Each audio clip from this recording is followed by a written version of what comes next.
নেশা বিরোধী অভিযানে সাফল্য পেল এয়ারপোর্ট থানার পুলিশ। শনিবার এয়ারপোর্ট থানাধীন পশ্চিম নারায়ণপুর অর্জুন বিশ্বাসের বাড়িতে অভিযান চালিয়ে এই সাফল্য পায় পুলিশ।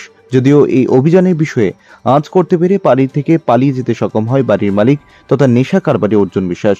মহকুমা পুলিশ আধিকারিক সুব্রত বর্মন জানিয়েছেন, এই অভিযানে 18 কেজি শুকনো গাঁজা এবং 390 বোতল অবৈধ স্কপ, সিরাপ ও ফেন্সিডিল উদ্ধার করা হয়, যার বাজার মূল্য আনুমানিক 4 লক্ষ টাকা। অর্জুন বিশ্বাসের বিরুদ্ধে এনডিপিএস আইন অনুযায়ী নির্দিষ্ট ধারায় মামলা নিয়ে তদন্ত শুরু করে পুলিশ বলে জানিয়েছেন তিনি। আজকে আমাদের এয়ারপোর্ট পিএসে একটা খবর আসে, ওয়েস্ট নারায়ণপুরে অর্জুন বিশ্বাস ওনার বাড়িতে কিছু নার্কোটিক আইটেম আছে বলে আমাদের কাছে খবর থাকে। তো সেই ভিত্তিতে এয়ারপোর্ট পুলিশ স্টেশনের পুলিশ, ওসি এবং আমি এসডিপিও এসিসি আমরা যৌথ অভিযান চালাই।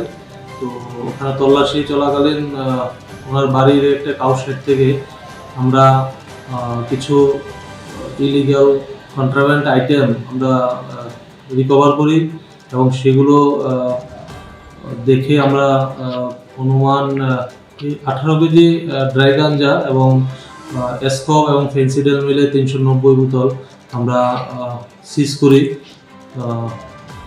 কিন্তু বাড়ির মালিক পলাতক।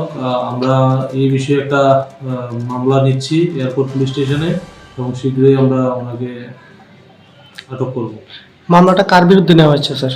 মামলাটা যেই বাড়ি অর্জুন বিশ্বাস বাড়ির থেকে আমরা যে রিকভারি করলাম ওনার বাড়ির মালিকের নামে আমরা মামলা নিচ্ছি। উদ্ধারকৃত গাঁজা এবং ফেন্সিডিলের আনুমানিক বাজার মূল্য কত হতে পারে? আনুমানিক বাজার মূল্য। ব্যুরো রিপোর্ট, প্রগতি নিউজ।